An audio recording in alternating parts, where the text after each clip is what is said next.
Well. I love it. It is a late evening, but we are still coming on. I call this the late snapshot. I love every second of it. And so we wanted to come on and to share with you real quick. We know probably nobody will be getting on because everybody is probably sleeping and resting right now. But we decided, let's just give it a chance. I just got back not too long ago to my room from the sessions that I had on today. And so I'm grateful to God for the privilege for just a few moments to come and begin our new series that we wanted to start with on uh, this evening. Rose, how are you? Erica, good evening to you. Nancy, good to see you. Billy, how are you this evening? Larry, good to see you. Doe, how are you? How is everybody? Pastor elect Jordan, thank you so much for being a part of our late evening snapshot. Yes. And all the way from Cincinnati, Ohio. But I just needed to get this in here and get this going so I could begin this new series that I wanted to talk about on.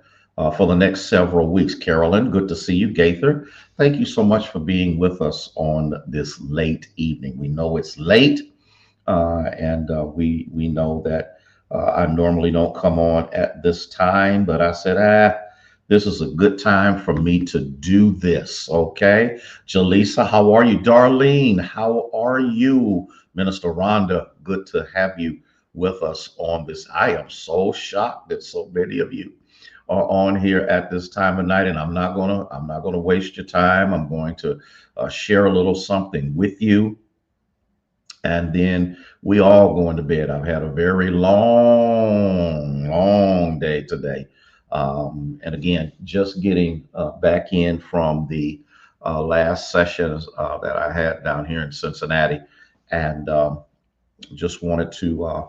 I said there wasn't going to be a snapshot, but then I call this the late, the late snapshot. So I said, oh, what I did was I made the mistake of eating a piece of cake. I have not had anything sweet and I don't know when, so I'm zooming to the moon.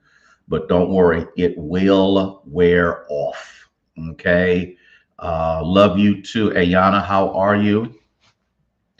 I hear you. I hear you. I wish I had grabbed a bowl of cereal.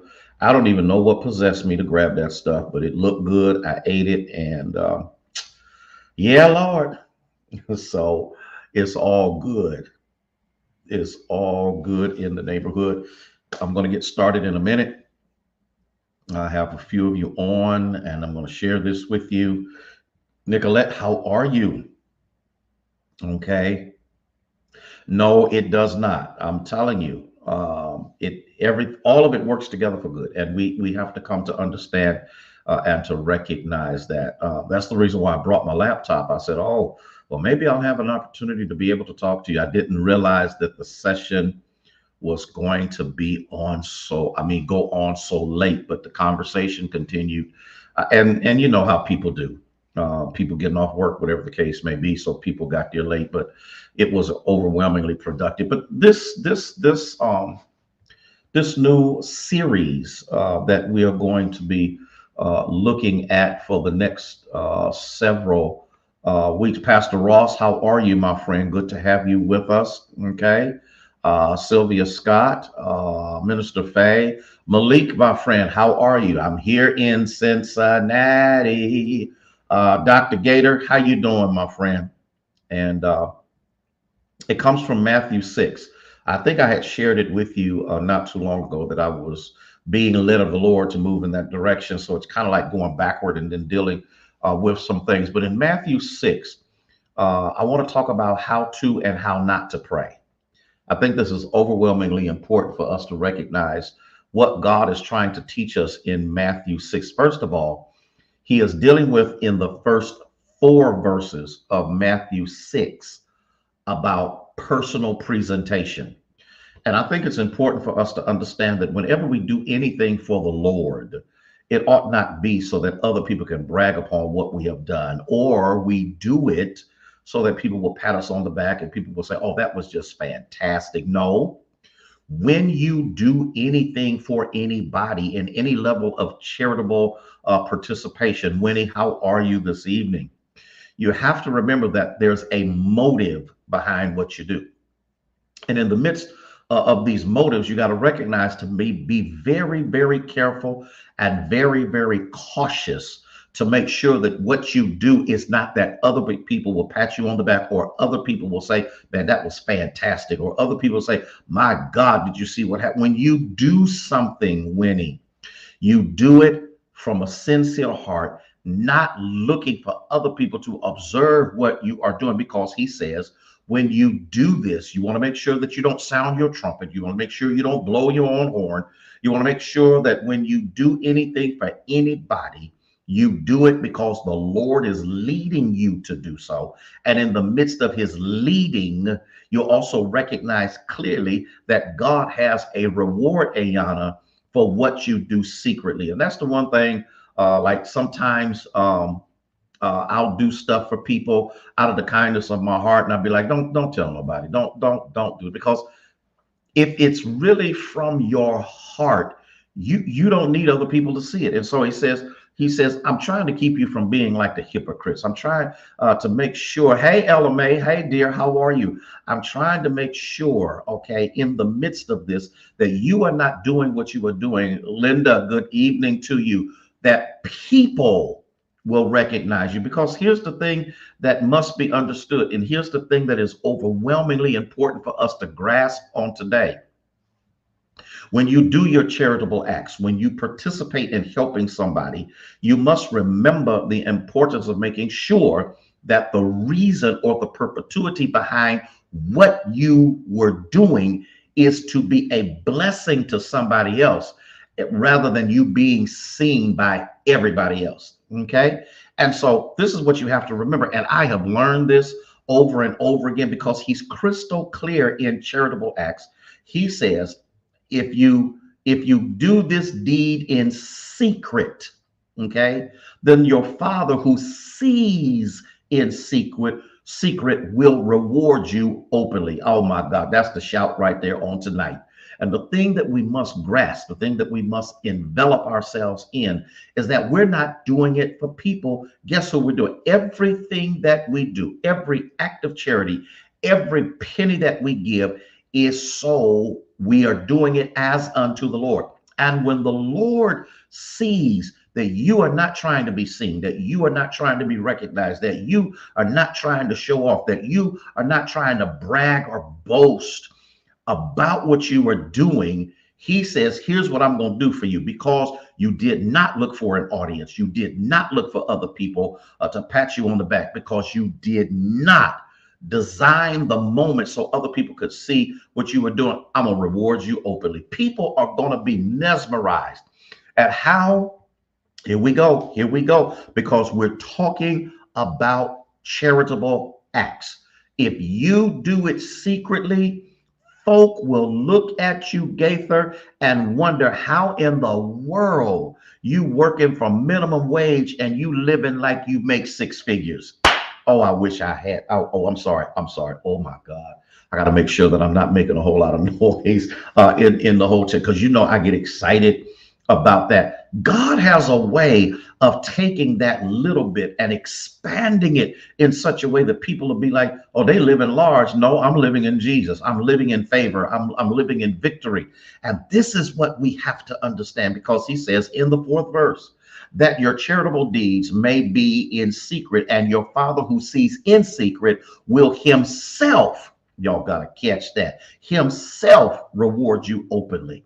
He will do some things for you that you can't do for yourself. He will open doors for you that you cannot open yourself. He will provide opportunities for you that you never thought you'd be able to participate in. Okay? And that's important. And I'm talking about charitable acts. I'm talking about money. Now I know I'm getting ready to get in trouble here, but I got to deal with what I got to deal with. When he talks about charitable acts, he's talking about money.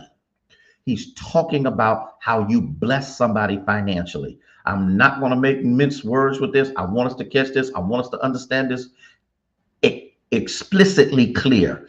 When you bless somebody financially, and I've had it where we sat down at a meal and I blessed the waitress. I've even blessed waitresses that really didn't do a good job. Can I tell y'all a story for just a second? Can I, Dr. Gator? I want to talk about this for just a second because there was this one instance where the lady, the service was just horrible. And you could kind of tell that something was bothering her. Something was just eating at her. Something was not allowing her to be happy and to really do her job. But I became a little perturbed over the fact that she was so rude and so nasty. And so when it was time and the meal was over and the check came, the Lord said, I want you to bless her with this amount of money. And I was like, I ain't doing that. Number one, I don't bless people who don't bless me. I don't bless people. Y'all got to catch where I'm coming from when I say that. Hey, Pastor Goodman, how are you this evening? You got to catch this. If you give me good service, I'm going to give you a good tip. Oh, y'all can't handle it. If you give me great service, I'm going to give you a great tip. If you give me phenomenal service, I'm going to give you a phenomenal tip. But when you give me poor service, I ain't about to do nothing more than what I feel I need to do. And the Lord said, I want you to bless her with this amount of money. And he and I had this conversation that was going on. I'm like, oh, I'm not doing that because she was nasty. She was rude, all of that other kind of stuff. Hey, Gladys, how are you? The Lord said, I want you to bless her. And so, Minister Marcia, did you make it to Florida? Praying for you, okay? And so here's the thing that happened. I blessed her after the Lord arrested my attitude. Hey, Richard, how are you? I blessed her after the Lord arrested my attitude. I gave her what the Lord told me to give. Okay, all right. And in the midst of this, you do you remember that, Pastor Goodman? I can't help myself. It's just something that happens, okay? And so I blessed her and she came back out. Y'all better catch this, with tears in her eyes. She came to the table and she said, thank you. Thank you. Leave in the wee hours of the morning. We're praying for you guys. Please be safe, okay? And she said, this is the amount of money I need to not get kicked out of my apartment. Ooh, Pat, I wish somebody caught what I said.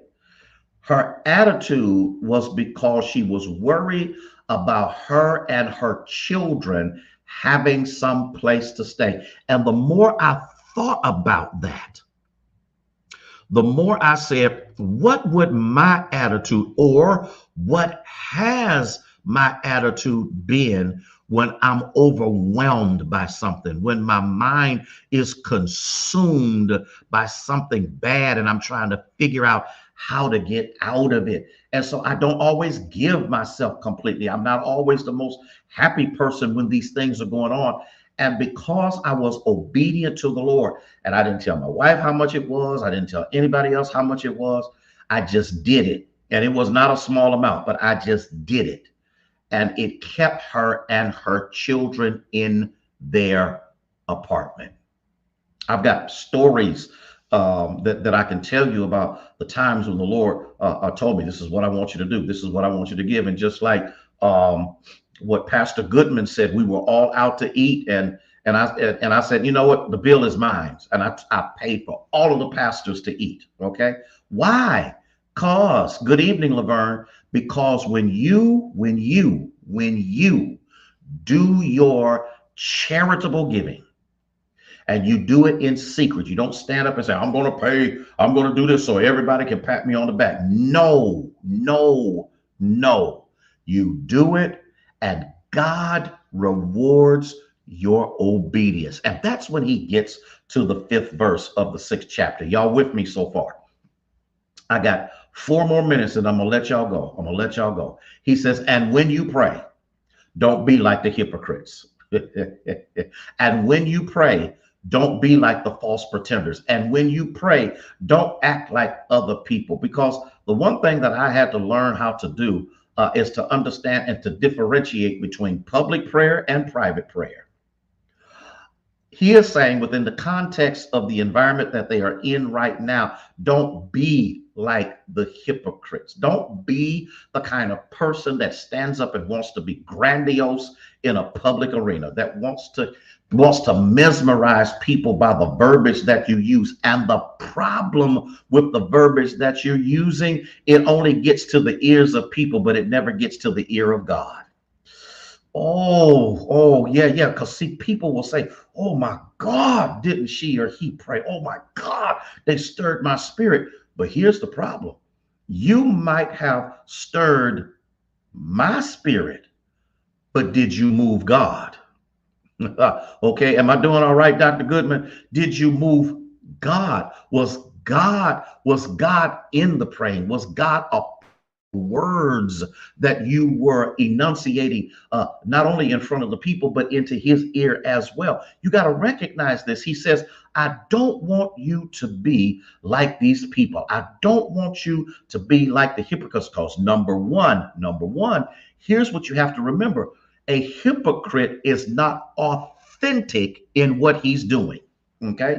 There's no authenticity about him whatsoever. Why? Because he's pretending to be something he's really not. He's not really walking right with God. He's not really talking right with God. He is not really obeying God. He has just learned how to master words that will stimulate the hearts of men, but don't move the will of God.